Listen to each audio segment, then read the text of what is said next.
Welcome to Season 2 of Red Sox Digest, the only show where pain, sarcasm, and false hope collide nightly, like a Masataka Yoshida ground out to second. We break down every loss, every meltdown, and the occasional win, with sarcasm, facts, and no front office spin.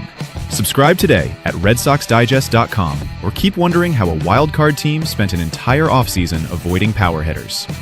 And now, here's the crew at Red Sox Digest.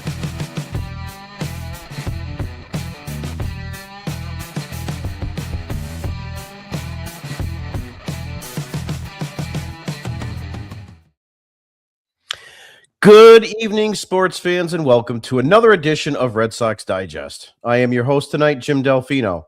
And folks, I'm fired up. I haven't been this excited for a Red Sox season since I convinced myself Pablo Sandoval was just getting loose in 2015. Yeah, I made some bad decisions before, hosting this show included. I mean, seriously, I'm sitting here talking about roster construction like I'm not the same guy who panic refreshes Twitter every time someone pulls a hamstring in Fort Myers. I run a whole show, and emotionally, I'm still a 12-year-old yelling at the TV like the bullpen can hear me. Unreal. Joining me tonight is Nick Face, a man who treats every Red Sox loss like it's a federal crime investigation. This guy watches one spring training strikeout, and suddenly he's filing a 14-tweet thread about how the hitting coach should be arrested. Nick already has 6 arguments lined up for opening day, and the game hasn't even started yet. He's ready to fight a guy in Section 12 because someone said the Yankees might be better. Might be? Nick's blood pressure just spiked hearing that. Joining us as well is John Martinello, who somehow watches baseball like he's already seen the script. John will tell you in April that what's going to happen in September. And the worst part is he's usually right. It's like having a time traveler on the show, except instead of warning us about disasters, he just calmly explains why the Red Sox bullpen will emotionally ruin us by mid-June. Thanks, John. Appreciate the optimism. And of course, Thayer Doyle is here, the only guy who watches baseball like he's grading homework. Thayer doesn't get mad. He gets disappointed. Well, that cutoff throw was fundamentally irresponsible. Yeah, because nothing fires up a fan base like hearing their team described like a failing group project. He's over here sipping a Guinness, breaking down footwork like he's teaching baseball 101 at Harvard. All right, let's get into it. This is your 2026 Boston Red Sox season preview, and honestly, this roster feels like someone hit randomize on MLB The Show and just rolled with it. You've got young talent that makes you believe again. You've got veterans that make you nervous. And you've got about 3 guys where you'd like to say, wait, he made the roster? This team could win 90 games. Or it could finish 500 and leave us all questioning our life choices by August. The lineup could be sneaky good. Like, don't get too closely, but wow, there's potential good. If everything clicks, this offense can mash. If it doesn't, we're back to scoring 2 runs and pretending that's small ball. The rotation, that's where things get spicy. You've got upside, you've got question marks, and you've got that one guy every fan base convinces themselves is about to break out until he doesn't. Cue Brian Bayo. If this rotation holds up, we're dangerous. If not, buckle up for 9-7 games every night. And the bullpen, oh boy, the bullpen. You ever go into a season telling yourself this year will be different? This is yet another example because it could be one of the best bullpens in the game, but it could also be flat. And that's where we're at. Again. But here's the thing. This team is interesting. And in Boston, interesting can be dangerous. Because the second they give you hope, you're all in. So tonight, we're breaking it all down. What works, what doesn't, and what could blow up in our faces by May, and what could actually make this team legit contenders. We've got takes. We've got arguments. We've got Nick ready to fight someone before the first pitch of the season. And with that, it's time for us to face the facts. It's time for Face the Facts, where excuses get laughed out of the room, your feelings are irrelevant, and your opinion probably doesn't matter. No spin, no cope, just the facts. And now, your esteemed host, Nick Face.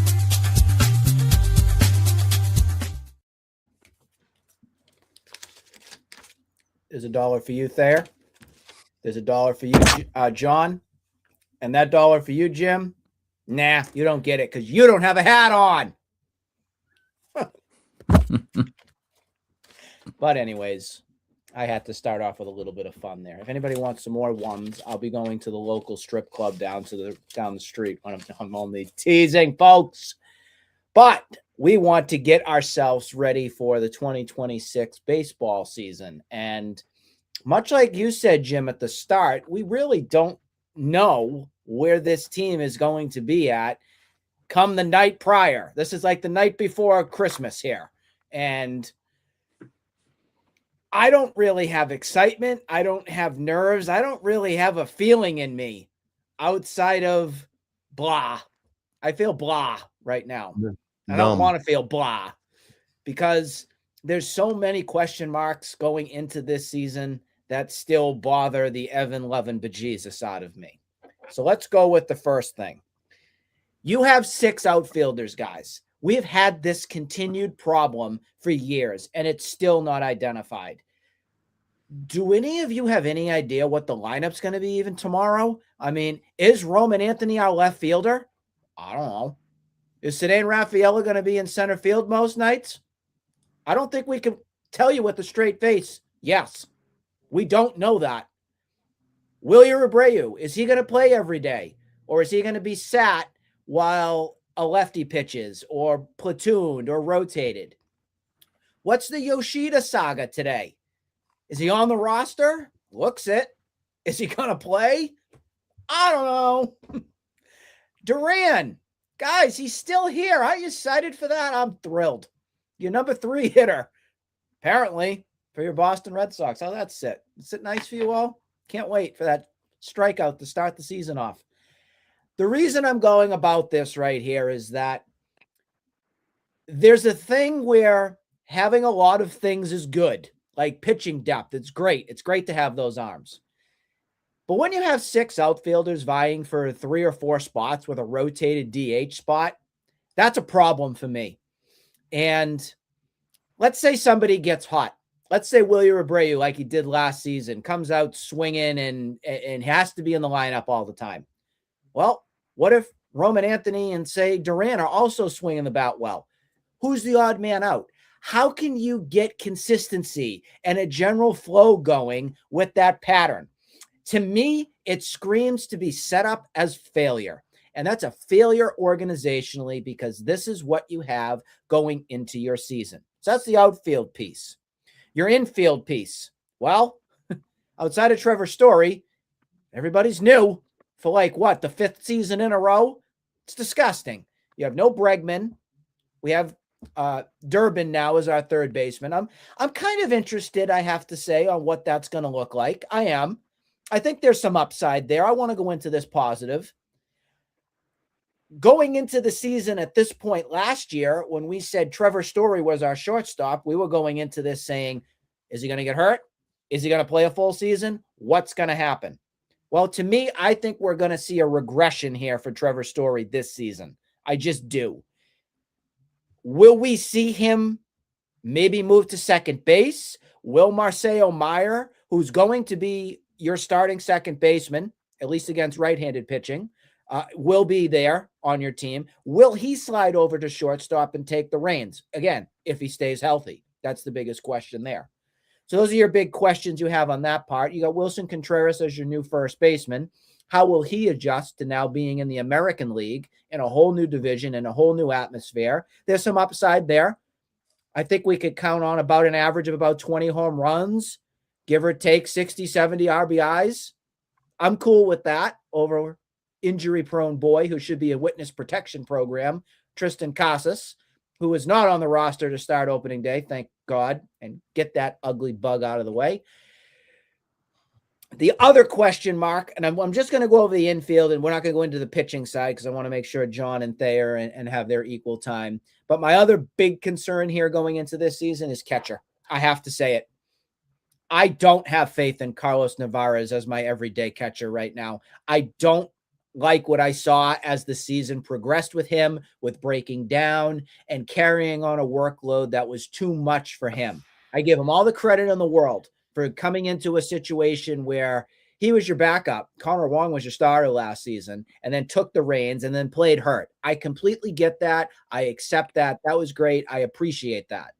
But the thing that bothers me here is that I still don't think that he's the guy. I think he's just in that spot because of the situation. And then Connor Wong is still doing Connor Wong things, if that makes you feel any better about the situation. So we'll talk about more, I'm sure, as we go on in this show. And I have an interesting theory on the catcher position as well, too. We'll talk about it, but I want to make sure the other guys get equal attention. So those are my bullet points to start the season. Yeah, excellent stuff there from Nick. Face the Facts is brought to you by the Opening Day Overreaction Hotline, because why wait 3 games into when you can declare the season over after the first at bat? Featuring real-time panic alerts every time a Red Sox starter gives up a double in April. Call now and scream, "We need a trade," before the second inning. And now we're going to take it to the Martinello Minute. And now the part they don't want said out loud. No spreadsheets or corporate spin, just the truth, raw and impatient. This is the Martinello Minute. Well, Nick, I don't know if you were paying attention to spring training the other day, but Connor Wong had 2 hits, and one of them was a double. So I don't know if we have any question marks about this catching position anymore. But, fellas, we made it. 144 days ago, Isaiah Kiner-Falefa was called out at home, and now we're paying him $6 million. Craig Breslow made 3,000 trades, 2,990 of them with Chaim Bloom. Swing and a miss on Alex Bregman, turned into Ranger Suarez. Sonny Gray, Caleb Durbin, Wilson Contreras, all made their way to Boston. The power bet that we were promised, still waiting on that, but we forgot about the power bets that we have at home. The Red Sox own the World Baseball Classic. They hit 65 home runs and broke Aaron Judge's self-proclaimed single-season record. And unlike Aaron Judge, Roman Anthony showed up in the clutch moments. He hit 2 game-deciding home runs in the tournament, and he earns All-World Baseball Classic team honors. Connolly Early had an impressive spring camp, and he forced his way into the starting rotation to start the season, and he's starting Game 3 on Sunday in the series finale. Now, tomorrow's opening day, Garrett Crochet's getting the ball. He's starting for the second season in a row. And I'm going to put a guarantee on it right now. He's going to win Cy Young this year. Ooh, wow. Okay. Wow. That's some heavy hitting right there. Martinello Minute is sponsored by the Opening Day Program Book. You buy it, flip it through once, realize half the roster is already outdated, and then it just sits there in your seat while the game moves on without it. Completely confident, immediately irrelevant, and somehow still $20. Moving on, we're going to go to the third strike. And now it's time for the third strike with Thayer.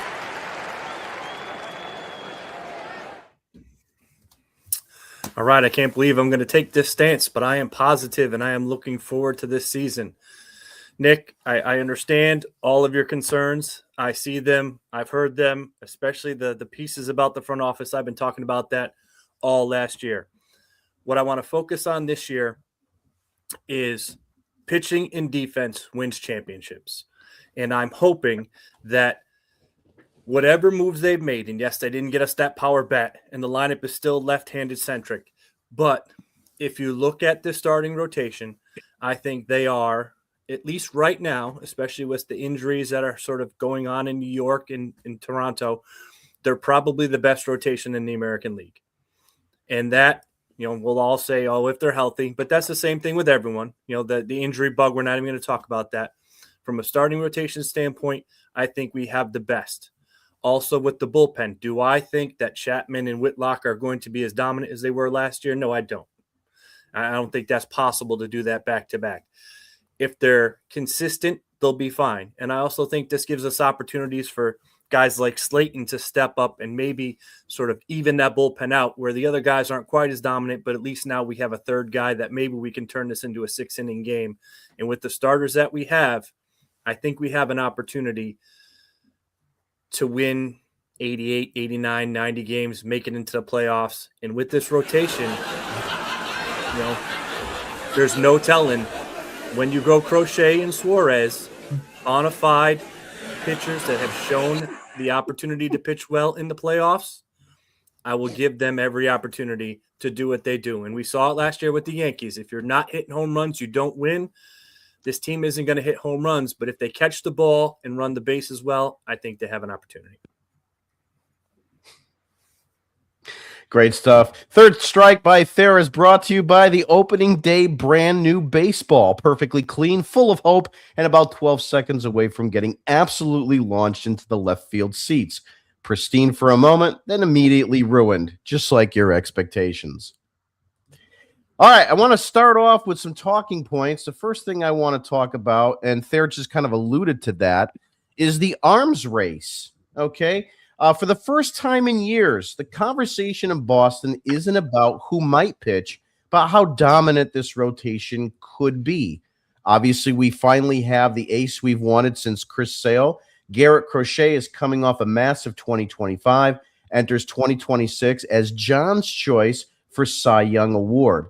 We have reinforcements. The front office went unsentimental this offseason, signing Ranger Suarez, who looked really good in his last outing, by the way, for $150 million, and trading for veteran Sonny Gray, that Nick loves as well as anyone. The debate here is with Brian Bello and Johan Oviedo rounding out the five.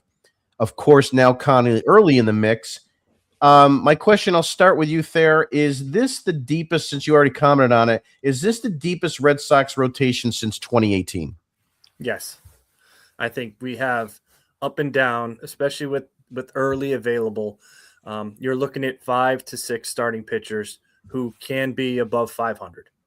And especially with the defense that they have, we were concerned. We talked about this in the offseason that they have with Suarez and Crochet and Gray, a number of ground ball pitchers, and even the way that Bello pitches, they've improved the defense, say what you want about them, with Mayer at second base and with Story up the middle, defensively in that infield, they are going to be exceptional, I think.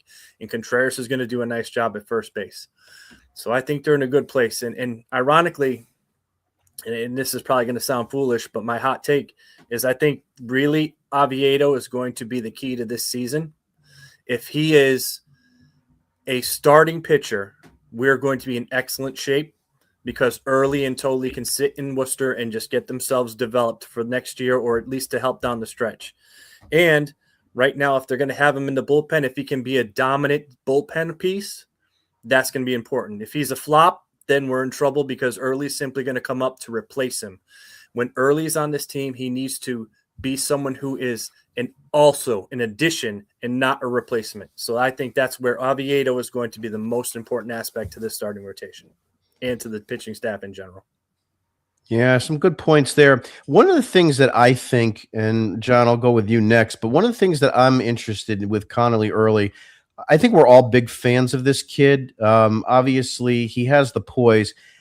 I just worry about the Red Sox playing the numbers here. We obviously know that Suarez and Bello are behind because of the WBC, and it's something that I can't stand. I've been adamant about this on Twitter. I hate the WBC. But in any event, I think this could be just a cup of coffee for Early until Suarez and maybe Bello come back. Because the thing about it is he's got options, and he hasn't triggered enough service time on the Major League roster in 2025. So they can still finagle these numbers, throw him back in the minors. They could even bring Tolley back up if they need to, but just play their cards right to be able to acquire that extra year. Now, that would be bullshit, I'll be honest with you. But at the same time, this could turn out like Eduardo Rodriguez.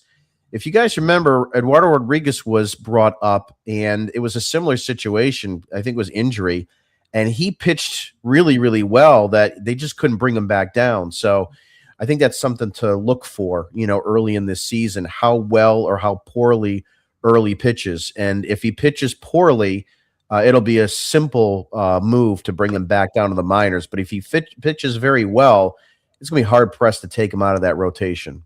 John, go with you. Yeah, I mean, this rotation is 100% best we've had since 2018. And I mean, 19 was about the same rotation as 18, but obviously those guys performed a tick down from 18. I'm really, you guys pointed towards it. Connerly Early is a guy that, how I evaluate him, I don't think that he's putting on a Worcester jersey again in his life unless he's coming back from an injury. This guy, top to bottom, I mean, he had a phenomenal camp. And that's really what got him to this point where he is now, starting on Sunday. He's going to be a stud. I think he's going to be in the Rookie of the Year conversation. And going back to Oviedo, I think that, with him, he's, as Thayer said, he's going to be just as important as anybody else in this rotation. He's a guy that's going to fill in the 4 or 5 spot once gets back to that position. And in his case, if he could pitch to a 4 ERA, and that's your number 5 or number 6 pitcher, if they go that route with early dealing, there's not a single team, maybe even in the league, that's going to be able to compete with this Red Sox rotation throughout a 162 game season. And in the playoff scenario, I don't see any team that's going to be able to, pitching wise, match up with the Red Sox. Great points. Nick, the floor is yours. John, I'm going to go exactly with you on this with Conley Early. I have to tell you, if the Red Sox didn't want him up, they would have sent him down like they did Peyton Tolley, because they believe in this kid so much. Let's go back to the wild card round that we were in for the playoffs. I mean, you had a choice, I guess, in a way, on who was going to pitch, and they chose Conley Early. And I strongly feel that he held his own. I don't believe that start was anywhere near his fault on the Red Sox losing on that game 3. No way. You can't blame him on that. I mean, he took the leap over Lucas Giolito big time. And that's one of the reasons why Giolito's not here, is because Conley Early, and you can even say Peyton Tolley, that last month in September, hit and checked every single box off that they were looking for on this team. Yes, when it comes to development, Jim, I completely agree with you. The Red Sox have not developed players very well over the past 10 years, if you want to be kind about it. And I just don't feel like Conley Early fits into that whole problems with development. I think this kid has it up here. And that's something that this organization has lacked. A guy with smarts, the tools, the weapons to be successful here in Boston. Let's remember, too, West Point grad. This guy knows what's up. He knows responsibility. He knows determination. He knows what he's got to do. I think those qualities right there jump out to me and scream winner. And as I've talked about for a long time here on this pod, I am looking for winners. I want guys that fit the description of playing here in Boston, that understand what the pressure is like, that have the baseball IQ and savvy to carry themselves out as a Red Sox player and do the little things right. Conley Early's that guy.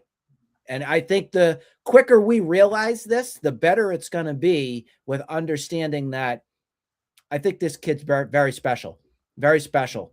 I don't love these comps sometimes that I do. I see a little bit of John Lester in Conley Early. I have to tell you. I see a competitor. I see a bulldog. I see a guy that wants that ball and wants to compete. And as John said, heck of a spring training. He took everything that they were looking for, and now Oviedo is bullpen bound for right now to build up a little bit. And Brian Bayo and Ranger Suarez are kind of carrying the bags in the back, trying to figure out what they're going to do. You know what's interesting about this rotation too, guys, is that let's say Conley Early develops enough to become, heck, the number 2 guy and take over what Sonny Gray was supposed to be the number 2. Say Sonny Gray drops down to the number 3 in theory, and then Ranger Suarez is your number 4. Your number 5 guy could be a Brian Bayo. Holy goodness right there.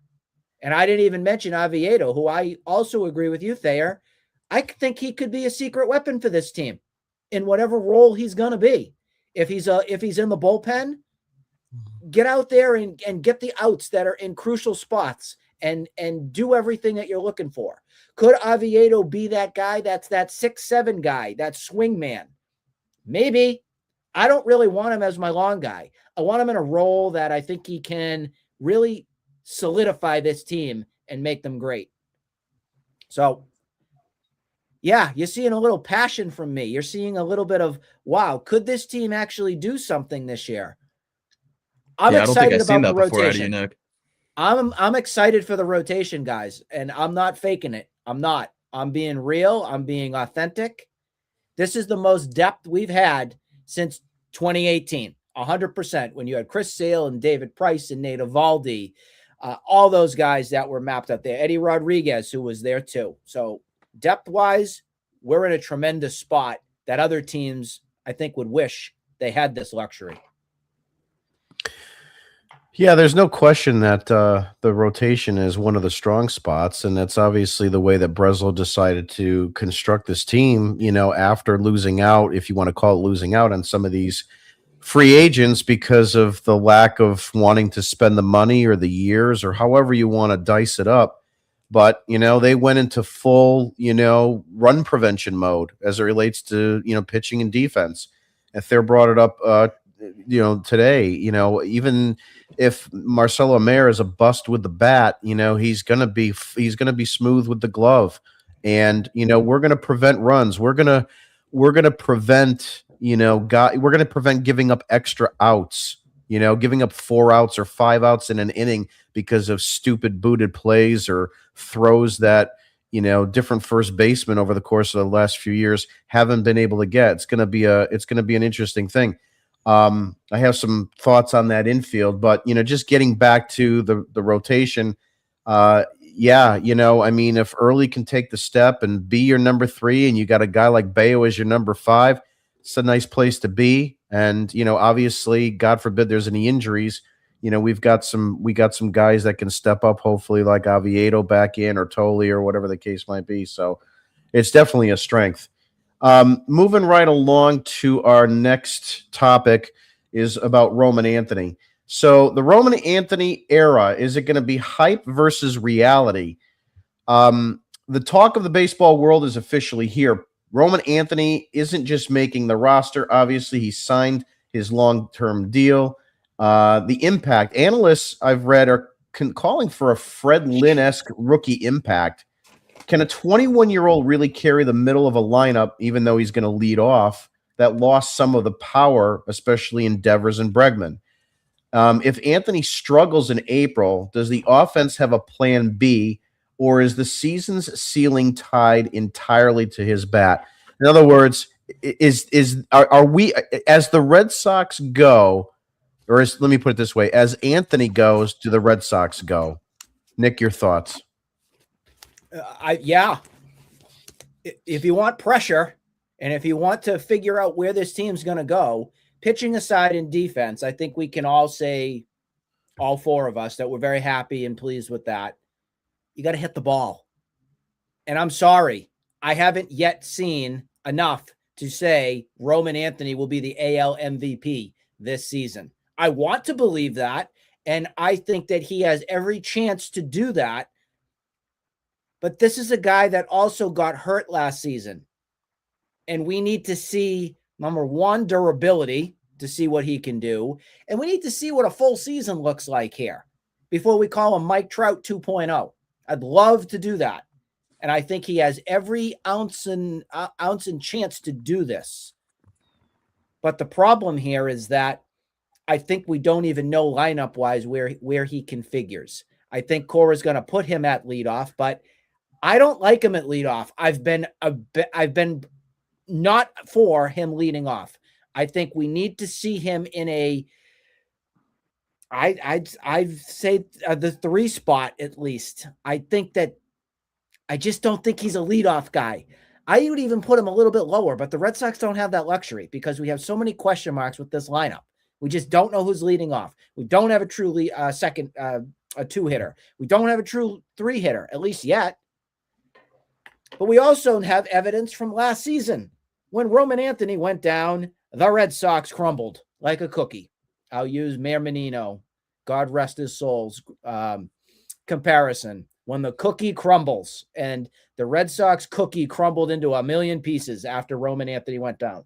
Not the same team. So yes, I do think that this team will thrive with Roman Anthony if he gets going and gets himself established and everything there. But he also has to have that protection too. And that worries me big time. It really does, because there really isn't that much, at least on paper, protection-wise, for Roman Anthony. Will the pressure get to him? I think that's the biggest question we have to ask ourselves right now. Can Roman Anthony handle all this hype and pressure? I'm going to tell you right now, I don't know. I hope he can. Well, he seems like a kid that seems to be pretty well advanced for a 21-year-old. Can I make one more statement too before we go to the next one? Bold take. I think Conley early can handle the pressure better than Roman Anthony.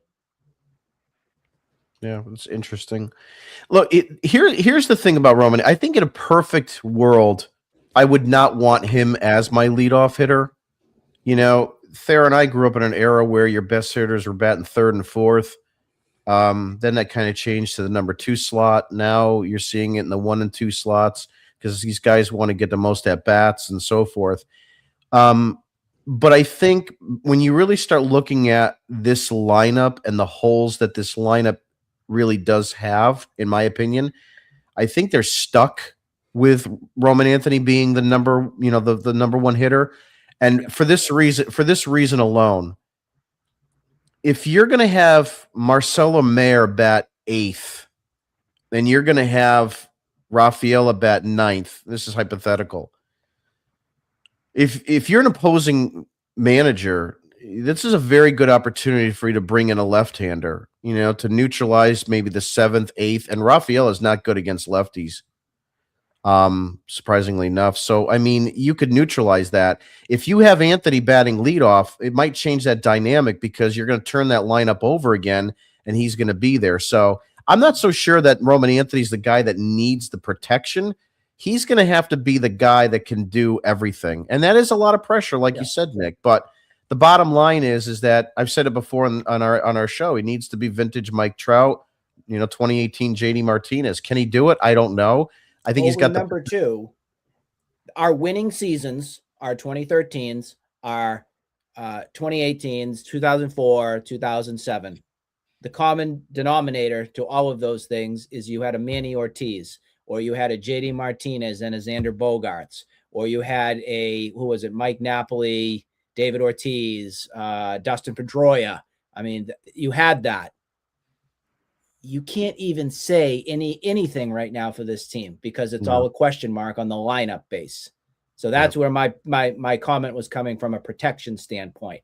They all had their protection to help each other out as a team. Right now, there's an eye in a team, and it's Roman Anthony for the lineup, at least. Thayer, I'm going to go to you on the Roman Anthony situation, hype versus reality. I think it's a little bit of both, but ultimately I think it's a reality. I'm not going to say he's going to be Fred Lynn. That is an incredibly unfair prediction and sort of to put him in there. But just watching what he did at the World Baseball Classic, as you're talking about it, there were left-handed hitters that DeRosa didn't play against left-handed pitchers, yet there was Anthony every day in the lineup. And I think he proved on that level that he's capable of it. I think he showed that he was able to deal with a lot of the pressures. Granted, he was hitting 7th in the lineup, where you would hope that someone that young sort of sits in. That would be the ideal thing. But, like Nick says, this is not the 2004, 2008 Red Sox. This is a situation where he's going to have, the pressure's put on him. I think he's capable of doing that. I think the World Baseball Classic was good for him simply because he was actually around professionals who hopefully he learned from how to handle himself, how to become a professional. Granted, it was a short amount of time, but I think he's going to be capable of it. And I think it's probably going to be more reality than hype. He'll have his down spells because all kids do, but I think he'll be capable, and his approach is mature enough that he will get out of those slumps much quicker than most of his sort of contemporaries. John, your take on the Anthony question? Yeah, I mean, the comparisons that a lot of people have drawn towards him. Obviously, you hear a lot of great names like, we've heard Fredlin, we've heard Christian Yelich, but for me at least, I don't like any of the comps just because I think Roman Anthony is his own person. This is a kid that forced his way. I don't want to say forced his way because he should have been on the opening day roster last year, but when he got called up to the big leagues, he had 2 games of being in the back burner, and then the Red Sox trade Rafael Devers and what's his name? Third baseman. Alex Bregman. Bregman gets hurt. Bregman, of course. How could I forget? He goes down, and immediately he becomes the face of the team from an offensive standpoint. And, it took him 50 or so at bats, but then from, I think it was whatever the game was, doesn't really matter, but he 50 or so at bats. And then the guy hit 330 for the rest of the season until he got the oblique injury. He had a higher OPS against lefties than he did against righties, which was a 903 OPS against lefties last year. So he's capable of handling either side of the pitcher from either side of the rubber. He showed us in the World Baseball Classic and high pressure moments that he could handle the situation. And a number 1 overall prospect that through 71 games has lived up to the hype. He's not a showboat. He doesn't have an ego. He keeps his head down. He does what he has to do, and he's professional about everything that he's done so far in his career. So, and I showed it when Jim, when you were opening up this segment on him, I threw up all the Roman Anthony rookie cards that I have. I think that this guy's going to be a stud for a very long time in this league, and I think that there's, I don't think that there's anything at all to be worried about with him and handling a full season, handling the Boston media, handling any of the top pitchers in the league. I think that this kid's gonna show everybody why he's gonna probably end up being top 10 on the MVP list at the end of the year. Well, I mean, I think it's safe to say every Red Sox fan that has the passion that we do, he's the one guy on the entire team that you want to stop and watch his at bats. I mean, we used to have guys like that with Ortiz and Manny and Mo Vaughn and JD Martinez, and you wouldn't get a snack because so and so was going to be up. He's got that kind of ilk, and I think that's something that this team hasn't had in quite some time, even with Devers. But regardless of that, moving right along. Next topic: speed is the new power. The projections are jarring. Some systems suggest no Red Sox hitter will hit 20 home runs this year. Instead, the team is leaning into chaos and a base pass. The transformation: Marcelo Mayer reportedly bulked up, but he actually got faster. And they said that there were some spring training drills that he was sprinting better than Duran. The strategy: with Duran, Ceddanne Rafaela, and a new look Mayer, the Sox are built to win these 3-2 games. Will small ball work in a division that's as brutal as the AL East? John, I'll start with you. Yeah. I mean, we all wanted power. We didn't get it. We got defense. We got pitching. And I think that, as this season goes along, we're probably going to have 5 or 6 guys crack at least 17 stolen bases. And I think a couple of guys could crack 25 to 30.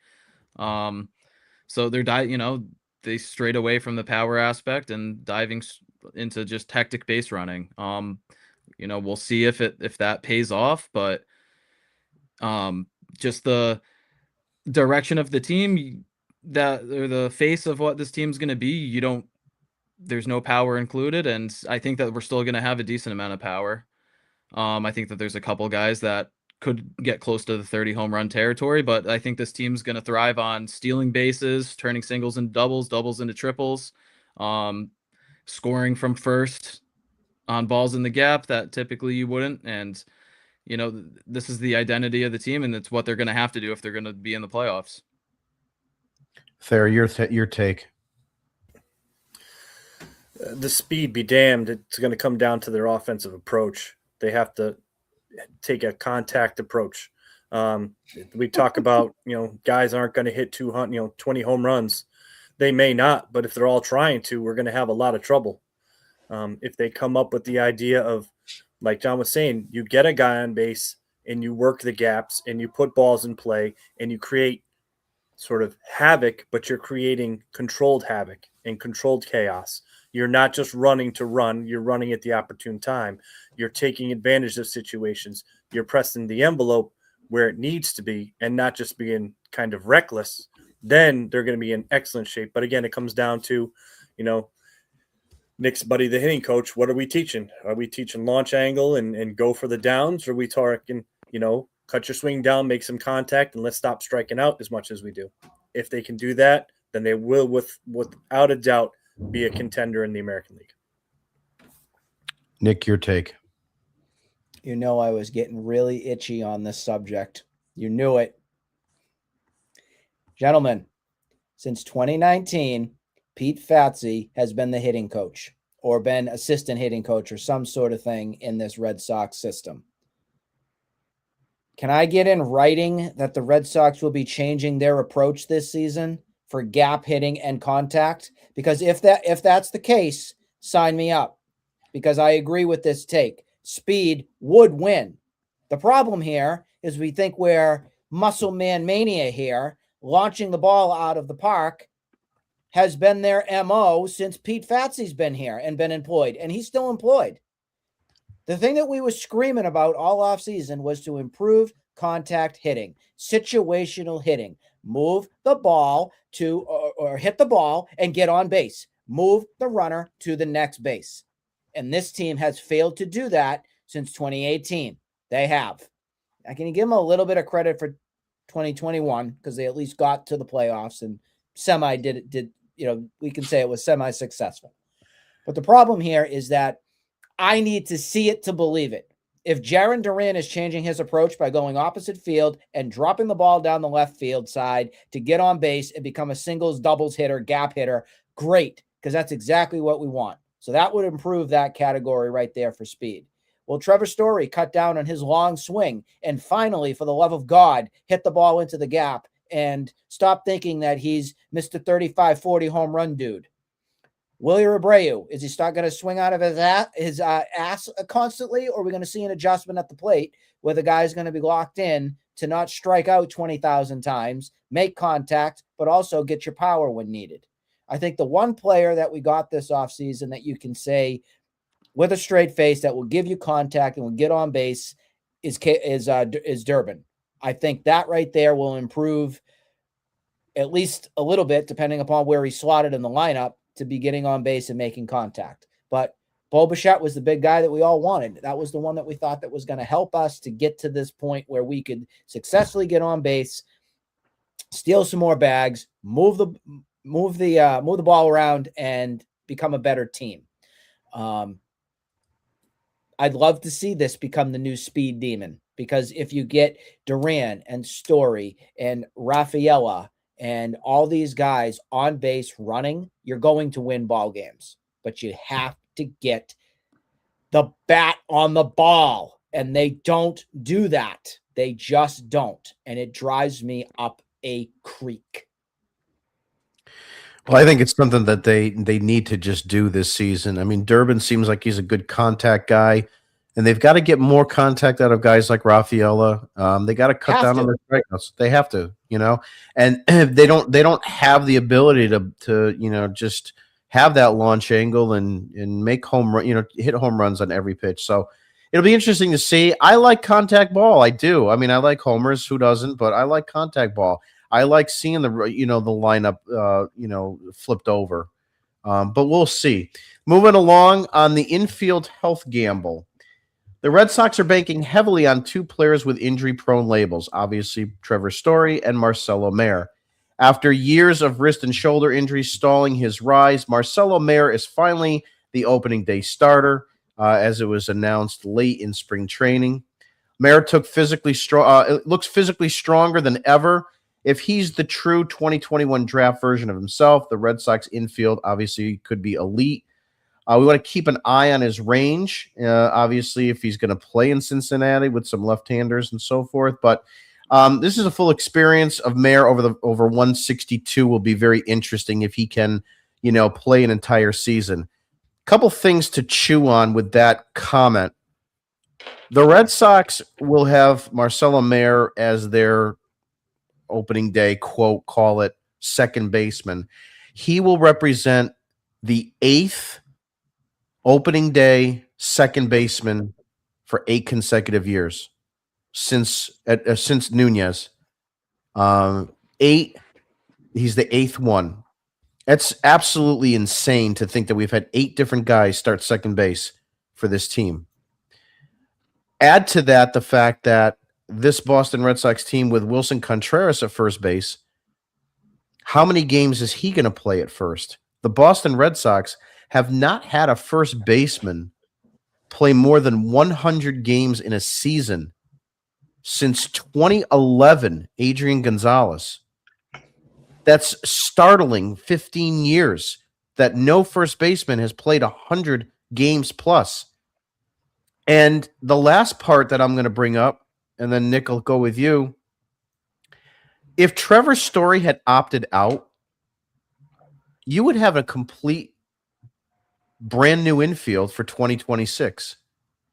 These are startling things to think about. Potentially a brand new infield. You got 3 new starters in your rotation. Kind of not what you think of when you decide that you want to take the next step and be a championship caliber team. A lot of changeover. I still think there's a lot of questions. Nick, I'll start with you. But it fits the MO of exactly what Alex Cora wants. He wants versatility. He wants players that, let's take a day. If you're banged up, you're not going to play. He wants guys that are basically playing 100 games a season. So that's the reason also some of these numbers are so down is because of Cora. And you can even say it's from front office and your stat nerds. We got to make sure everybody stays healthy for our postseason. It's coming. I'm sick of it. Give me Iron Men. Give me Cal Ripkins. I was stunned last season. Trevor Story and even Jarren Duran were 2 of our players that actually had as many games played as possible. We were in the 150-ish range for them, correct? Yeah. Rafaela did too. Duran He did 62? I think Duran did. No, he sat one or something like that. But yeah, it's stunning if any guys up there are playing that many games under Cora. And I don't know if this is coming from front office or I think it is coming from Cora. He would go out and say after the end of spring training was done, he said, we have 6 outfield. Everyone's going to play. Everybody get ready. If I was one of the outfielders on the Red Sox and I was one of those guys on the bubble, say I was, a Duran or a Rafaela or a Abreu, I'm saying to myself, am I even going to play? Like, what is this guy doing? That's just kind of what my thought process would go into something like that. But it's a style that I can't stand this team doing right now. It is. And that's why we have a revolving door. It's like a merry-go-round. Who's our third baseman today? Oops. Is Trevor Story healthy? He's going to play short. The Russian roulette wheel from second base over the past, 8 seasons. Who's our second baseman today? It's one of those cases. And then first base again. That is just a stunner for me. And remember, Mike Napoli was probably DHing a little bit into those years where he was rotating between first and DH. So I'd be interested to see what those numbers were between the two. But yeah, ever since really Napoli's not been with the team, we have not had a lot of consistency. We've had your Mitch Morelands. We've had obviously Tristan Casas when he was around. Brock Holt would play first base on occasion. I mean, that's what we've had. I'm just grateful that we don't have to go into the season with what's his name, Abraham Toro as our first base. Abe Toro. Abe Toro, the third baseman. Yeah, Abe Toro, the shortstop, knowing Cora at some point. But yeah, I just want consistency. Long story short, it would be lovely to have consistency, and that's just not what we've had. It's 2018. Thayer, your take on the infield? I think it's sort of ironic that we're putting everything into the lap of Mayer. He's a guy that was a top pick, and I think ultimately he's going to be the guy that determines whether Breslow keeps his job or gets fired. We heard over the offseason that the reason they didn't make the trade with Arizona is they did not want to trade Marcelo Meyer. And now we're hearing that he's a guy that may platoon. So we have to figure out, where we're at. Unfortunately, I don't trust the ability of the upper, the management to determine and sort of evaluate their players correctly. So I think there's a very good chance that they screwed this up, that they didn't do what they were supposed to do. They don't have the right person in that situation. It's going to cost them. I hope that's wrong, but I don't know. So that's an important thing. Story was phenomenal last year. I'll give him the benefit of the doubt. He is a professional. Maybe he'll keep it going. And Nick, just to sort of your point, I think ultimately it's not so much a Cora thing. I think it's a front office thing. The idea of him platooning people, he's platooning guys because he has sort of valuable players. If we go back to 2018, JD Martinez played 150 games. Mookie Betts, 136 games. Jackie Brantley, 144 games. Benintendi, 148 games. Bogarts, 136 games. You had Devers and Nunez that played 121 and 127. If you give him professional players, like any manager in baseball, if you give them absolute pros, they are going to play every day. When you have guys that are incapable of doing what they're supposed to be doing on a regular basis, that's why you're going to platoon guys. And it'll be interesting to see what we get tomorrow. We have a lefty on the mound. Who is going to play second base? John, your last, right? On the infield. Yeah. To Thayer's point, with Meyer and the platoon thing, I think tomorrow, honestly, I think we're going to see Meyer at second base. And maybe that's just because it's an opening day, and then after that he's gonna go back to that platoon thing. And Cora's comments the other day on air about who he's gonna be platooning with.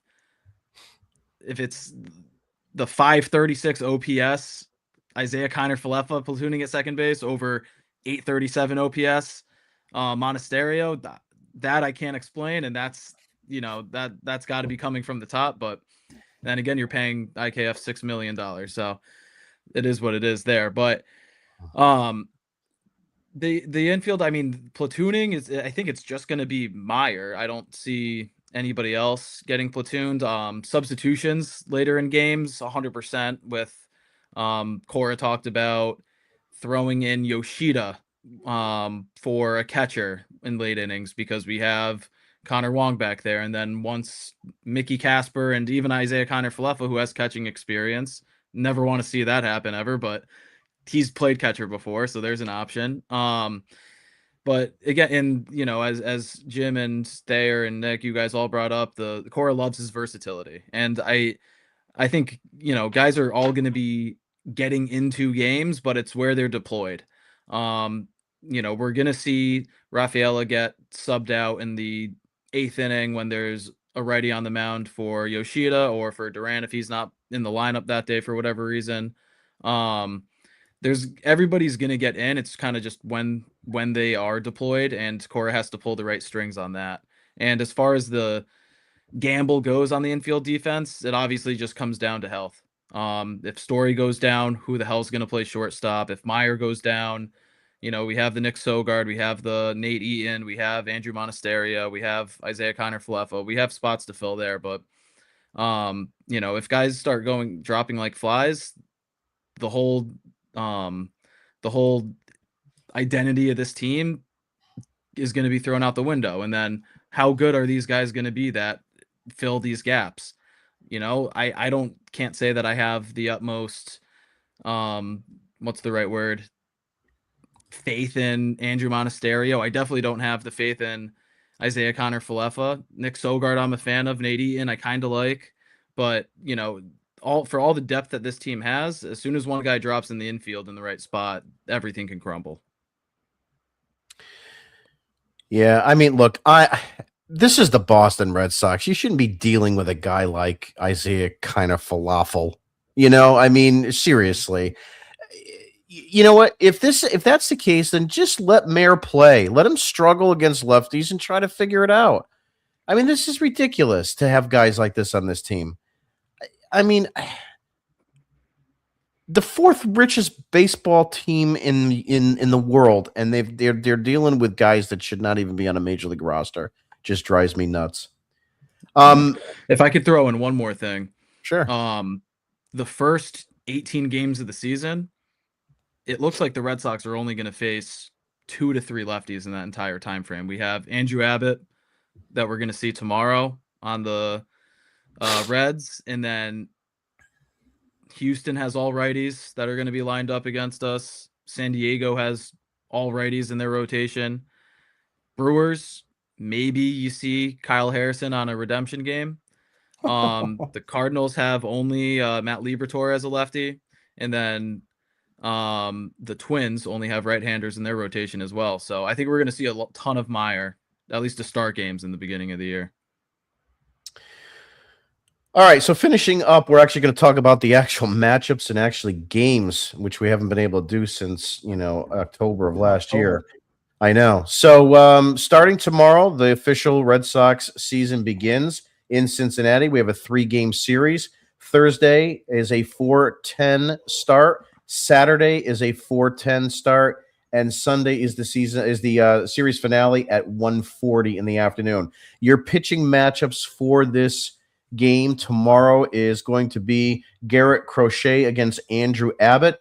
Game 2 on Saturday will be Sonny Gray against Brady Singer, and Game 3 on Sunday will be, as we mentioned, Connolly Early against is it Reetloader? I don't know how to pronounce his name. Freeloader. It's a created player. Yeah.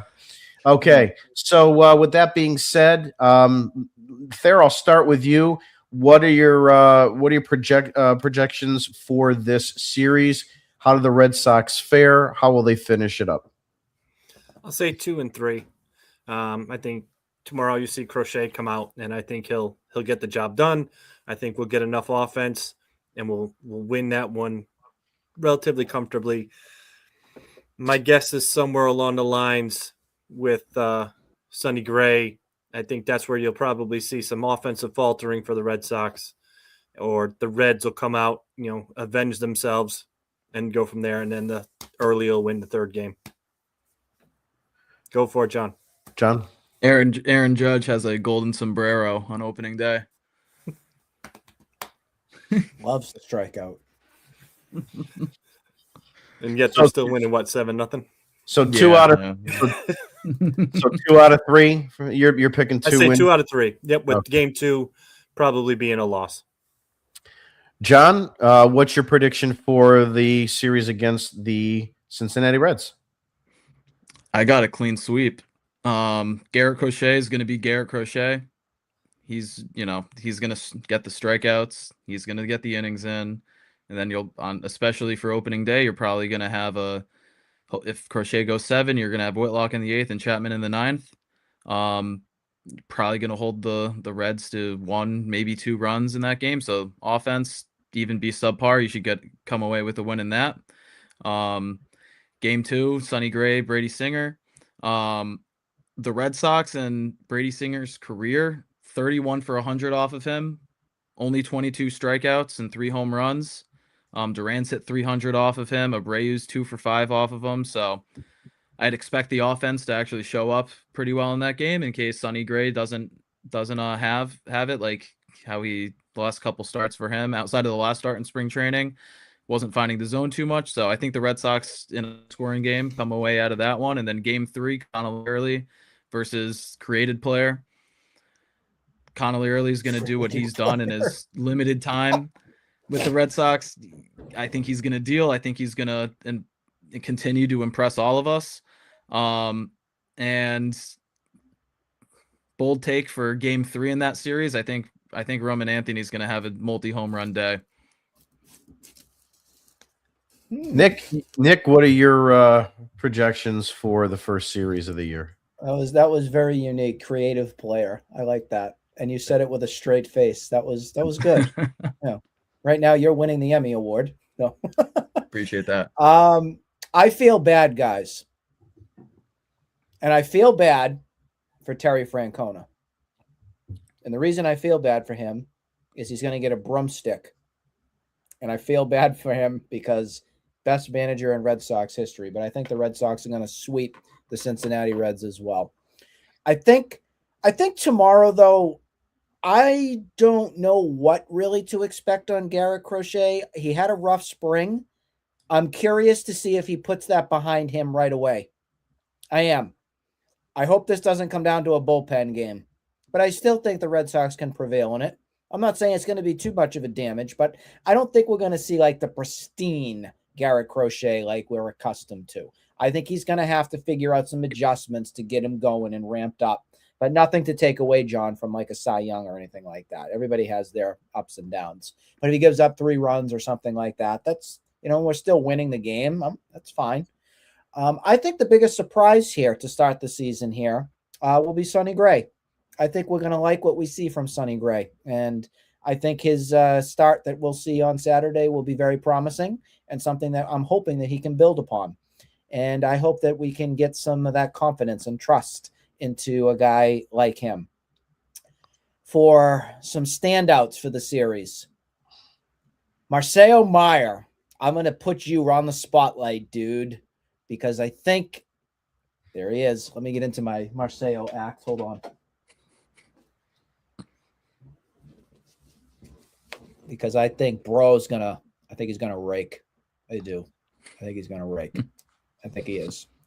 For other things, I want to watch Garrett Whitlock start the season.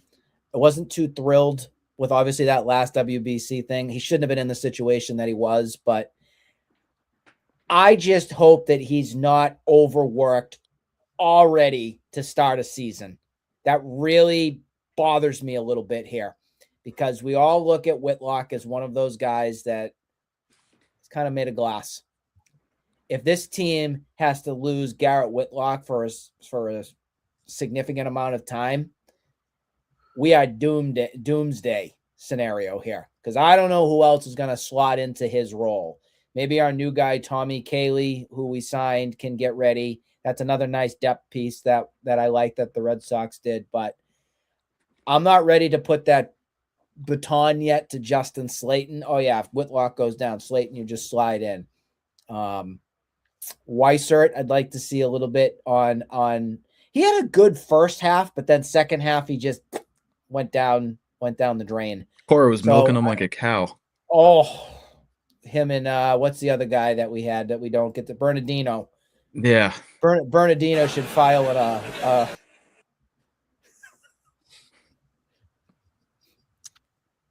Thanks for interrupting me. It was really nice of you. I appreciate it.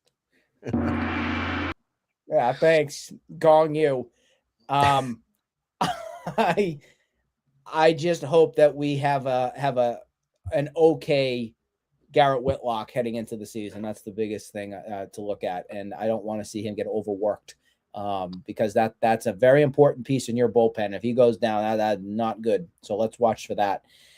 And then I'm sure they're going to do something with catcher where probably Navarez goes 2 out of 3 of the starts. You'll probably see Wong maybe game 2. How long is the rope going to be with Connor Wong, guys? That's the one thing that I forgot to ask everybody here because I've just about had it. I'm done. I want to get rid of this. Oh, well, he's the Mookie Betts deal piece in the Dodger trade. I'm ready to just say goodbye. Go down to the local car wash and go wash my tires on my truck. Like, I'm done. That's the Wong Sorry to be- attitude. That's the sorry Wong to attitude. be harsh, but sorry to be harsh, and I don't mean that in a bad way. I'm just saying, dude, goodbye. It's an opening for a beer vendor at Fenway. Maybe he should reply with Aramark. Well, all right. That's gonna do it. That's gonna do it for the. Before we sign off, I think the Red Sox have a really good shot at sweeping this series. Conservatively, 2 out of 3. I think they have a chance to win all 3. And you know what? Again, try to win as many games as you can in April, because as I always say, you can't win a title in April, but you could lose it. So you got to win the games that you can, because you never know when that tough opponent's going to be there, and you're going to struggle for, losing 5 out of 10 or something like that down the road. So these are winnable games. It's a fresh start. Everybody hopefully will be motivated. I look to see Abreu and Anthony break out a little bit. That would be great. And with that said, I'm going to call it for tonight. I'd like to thank everybody for being on, Nick, Thayer, and John, along with everybody that posted comments and listened along. We will be back with you tomorrow night to break down tomorrow's 4:10 start. We'll go over everything tomorrow night. Have a good night, everybody, and go Sox. 4:10 tomorrow.